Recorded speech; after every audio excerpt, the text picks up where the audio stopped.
안녕하십니까, 오토백입니다. 오늘은 굉장히 많은 분들이 궁금해하고 많은 분들이 힘들어하고 굉장히 무거운 주제를 다루고자 합니다. 오토바이는 정말로 위험할까요? 라는 주제입니다. 여러분들 오토바이를 타시는 분들이라면 한 번씩은 들어보셨을 겁니다. 오토바이 위험해, 타지마. 오토바이 말고 차를 사. 오토바이 안 위험해? 괜찮아? 난 무섭던데? 요런 말들 한 번씩은 무조건 다 들어보셨을 거예요. 장담합니다. 근데 정말 위험할까? 요거 관련해서는 제가 통계를 보면은 조금 이해하기 쉬울 것 같아요. 지금 보이시는 표가 있을 거예요. 보시면 자동차의 사고당 사망률의 비율은 1%대 중반 정도 된다고 보시면 됩니다. 근데 오토바이, 이륜차의 경우는 이륜차는 지금 3%대에서 조금씩 낮아지고 있고, 원동기장치 자전거 125cc 미만의 바이크들은 큰 변화 없이 계속 오히려 늘어나고 있는 느낌이죠. 조금씩 줄다가 기본적으로 3%대입니다. 통계가 얘기해 줄 수 있어요. 오토바이는 자동차를 타는 사람보다 많이 죽는다 가 통계예요. 자, 겉으로 보이는 수치는 그렇고요. 이것만 보면 오토바이는 진짜 위험합니다. 사고 나면 코로나 바이러스가 2%대 지금 사망률 기록하고 있는데 3%대예요. 3%대. 와, 이건 뭐 전염병보다 더 무서운 거죠. 자, 근데 문제는 다른 사항들을 고려를 하지 않았다는 거예요. 일단은 첫 번째, 법규입니다. 법규. 우리나라에는 12대 중과실 교통사고가 있어요. 지정해주는. 합의를 하더라도 형사처벌이 될 수 있는 법규 위반이 12가지로 항목이 정해져 있어요. 근데 이 안을 상세하게 보면 오토바이들이 밥 먹듯이 위반하는 것들이 대부분입니다. 첫 번째로 신호위반. 신호위반 정말 많이 하세요. 특히나 야간에 차 없다 이런다 싶으면 그냥 무조건 신호위반 하세요. 두 번째, 중앙선 침범.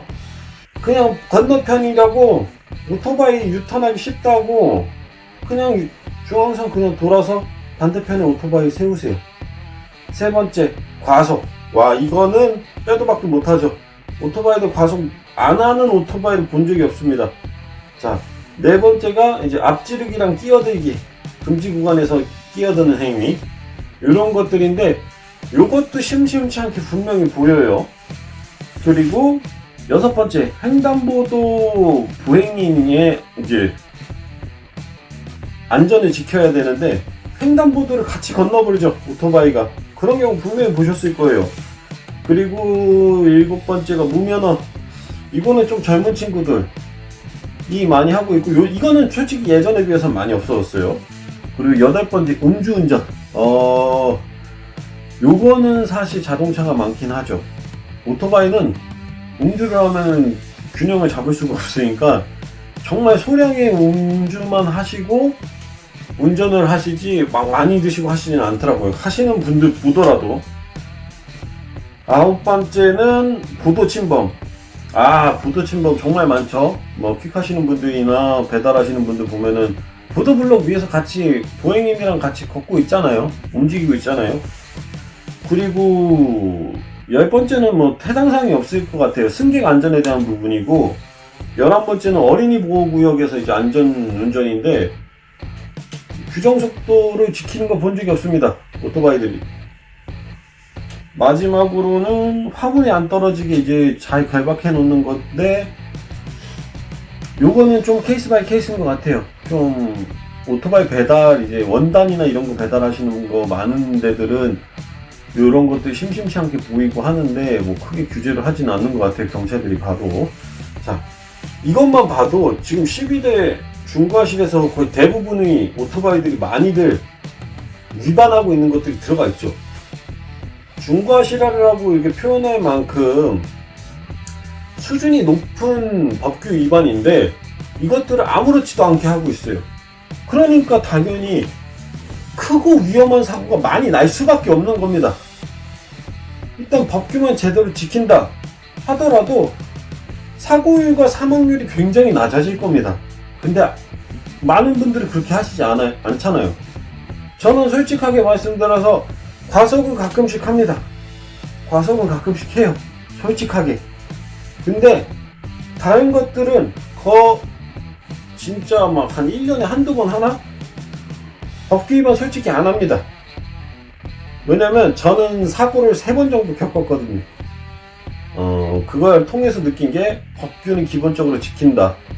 과속도 되도록이면 하지 않는다. 였어요. 두 번째는 방어 운전입니다. 오토바이를 타시는 분 치고 방어 운전을 하시는 걸 본 적이 없어요. 방어 운전이라는 게 사고가 날 것 같은 상황이 오면은 말 그대로 그 상황을 피해야 되는 건데 보통 사고가 나타나기 직전에야 그 사고를 피하려고 하다 보니 피해지지가 않는 거죠. 저는 차량 단순한 겁니다. 오토바이랑 차랑 이렇게 있으면 저는 나란히 안 달립니다.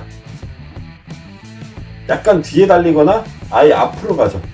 이유는 단순해요. 차가 바로 옆에 있으면 오토바이들 인식을 잘 못하는 경우가 굉장히 많습니다. 이런 부분들에서 이제 경험치죠. 경험치에 대한 차이가 있고 또 이제 차들이 끼어들기를 한다 하면 그냥 제가 속도 낮추고 끼워줘요. 왜냐면 그렇게 무리하게 끼어들다 오토바이를 못 봐버리면 내가 받쳐서 도로 위를 구르게 돼 있으니까. 근데 오히려 많은 분들이 그런 거를 그냥 땡겨서 제껴버리려고 하죠. 방어운전이 오토바이 운전자들에게 습관이 안 돼 있습니다. 세 번째, 일단은 교육입니다. 교육. 자동차는 그래도 교육을 받을 만한 곳들이 몇 군데 있어요. 그리고 확실히 오토바이보다 운전면허 할 때부터 이것저것 시키는 게 많습니다. 근데 오토바이는 교육받을 때가 마땅치가 않아요, 사실. 스킬업을 할 수 있다. 내가 오토바이를 여유있고 자신있게 탈 수 있다. 이런 걸 교육받을 수 있는 데가 거의 전무합니다. 일본만 가도 뭐 레인보우 아카데미 뭐 이런 걸로 해가지고 저도 교육을 받고 왔습니다만 확실히 스킬업이 되는 교육들이 있어요. 근데 한국에는 그런 게 없다 보니 지인들 통해서 배우고 경험치로 배우고 근데 이게 정확한 건지 아닌 건지 맞는 건지 틀린 건지 모르는 채로 모든 정보들이 막 들어오지 제대로 된 정립이 안 됩니다. 교통학에서 보면은 사고를 예방하는 안전운전을 하게 하는 3가지가 있는데 그 중 하나가 교육이에요. Education, Engineering, Enforcement. 법규, 정비, 교육. 그 중에서 가장 효과가 큰 게 교육입니다. 근데 한국에는 오토바이 교육에 대해서 그렇게 신경을 쓰지 않아요. 지금까지 말씀드린 이 3가지. 3가지가 충족이 된다면 지금보다 훨씬 사고율은 낮아질 겁니다. 저 역시 개인적으로 3번의 사고를 겪었다고 말씀드렸죠. 한 번은 오토바이를 아예 폐차를 시킬 정도의 사고였습니다. 그게 첫 번째 사고였고 거의 한 2달 정도는 요양을 했죠. 갈비뼈가 금이 갔고 뭐 온몸에 뭐 찰과상 다 입고 뭐 타박상 입고 그냥 침대에서 누웠다 일어나는 것 자체가 힘들었습니다. 근데 생각해보면 그 정도로 끝난 걸 다행이라고 생각을 해요. 지금은 교육도 받았고 스킬도 늘었고 정말 아무것도 모를 때 사고가 났던 것들이라 생각마다 해도 아찔하죠. 그리고 그 이후의 사고들은 다 3일 정도 갔어요. 그냥 조금 까진 정도? 그냥 조금 타박상을 입은 정도? 분명히 방어 운전을 하고 안전 운전을 해도 정말 어쩔 수 없이 나는 사고들이 있어요. 근데 그런 사고들은 어느 정도 방어 운전을 했다면 사람이 죽거나 크게 다치거나 할 정도는 아닙니다. 그리고 분명히 말씀드리는데, 야, 그래도 다른 사람이 바꾸면 답이 없잖아. 그런 거를 예상하고 피해가는 것도 방어 운전에 해당되는 겁니다. 정말 미친놈처럼 막 음주운전 했어. 도심 한복판에서 막 120km로 달려. 그래서 신호위반해. 이런 거는 거의 극히 드물어요, 여러분들. 그런 경우 같은 경우는 정말 희소하죠. 그거는 그냥 죽을 운명이라고 솔직히 생각돼요. 그건 어쩔 수 없는 거고요. 그거는 가해자가 나쁜 거지 오토바이 타는 사람이 나쁜 게 아니잖아요. 이 사람이 미친놈이지 오토바이 타는 사람은 아무 죄가 없어요. 근데 싸잡아서 오토바이가 위험하다고 얘기를 해. 그건 차로에서도 위험할 텐데. 차로였으면 안 죽었을까? 죽었을걸? 종긋 오토바이 타는 입장에서 이게 너무 답답한 거예요.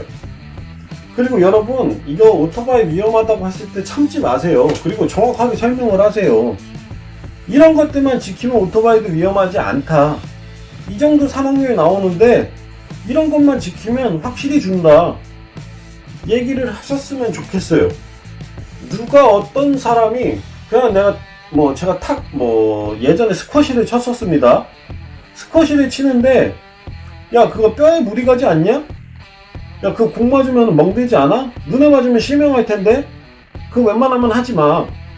이런 식으로 얘기하면, 내 취미에 대해서 그런 식으로 얘기를 하면 기분이 나빠야 돼요. 그리고 그렇게 얘기한 사람은 굉장히 무례한 사람입니다. 내가 근데 그거를 당신이 무례합니다, 그렇게 얘기하지 마세요. 이건 안전한 취미입니다 얘기를 하려면 내가 지킬 것 지키고 내가 장비 착용할 거 제대로 착용하고 그러면서 타고 다닐 때 그 사람한테 얘기할 수 있는 힘이 생기는 거예요. 결론적으로 오토바이들은 법규를 잘 지키고 방어 운전을 하고 내 스스로라도 교육을 하려고 진행을 한다면 위험한 취미 활동이나 운전수단이 아닙니다. 오히려 편리하고 여러분 생활에 변화를 주고 그리고 재미를 느낄 수 있는 이동수단이 될 거예요. 자, 얘기하다 보니까 여러분들을 혼내는 느낌으로 말씀을 드리기는 했는데, 여러분들이 조금 더 안전하게 바이크를 타셨으면 하는 소망에서 이렇게 좀 강하게 말씀을 드렸습니다. 매번 말씀드리지만 안전운전 하시기 바라고요. 지금까지 모토 백이었습니다. 다음 시간에 찾아뵙겠습니다. 감사합니다.